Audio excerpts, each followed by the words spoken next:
È presentato da Banca Popolare di Marostica, una scelta vincente, semplice, affidabile, competitiva.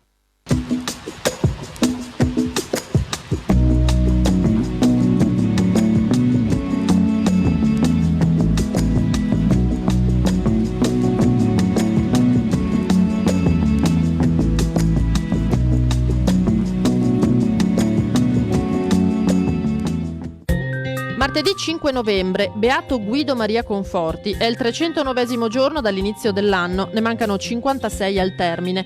Il sole sorge alle 6:56 e tramonta alle 16:56, la luna si leva alle 8:59 e tramonta alle 18:33.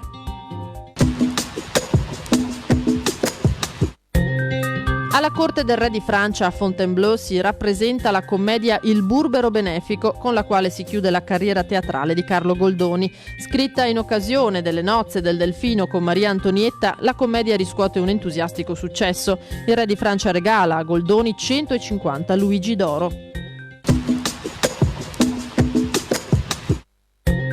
La Proloco di Maserada vi invita il 9 e il 10 novembre alla festa di San Martín. Sabato 9 alle 20:30 al Palazzo Attività Ricreative lo storico Simone Menegaldo con i racconti di San Martino. Domenica dalle 9 mercatini hobbisti, intrattenimento per bambini e chiosco ristoro.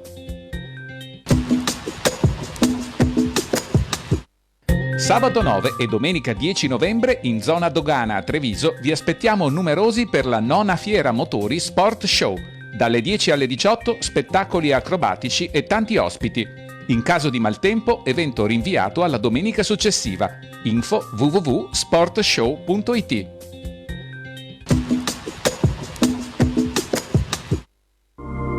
Le previsioni per domani: in pianura tempo in prevalenza soleggiato, salvo possibili locali riduzioni della visibilità fino alle prime ore del mattino.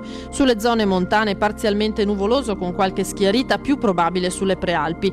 Precipitazioni generalmente assenti, salvo possibile modeste precipitazioni sui settori dolomitici. Temperature: in pianura minime in calo e massime in aumento, anche marcato con valori al di sopra della media del periodo. Sulle zone montane minime in aumento, massime senza variazioni di rilievo o in locale aumento.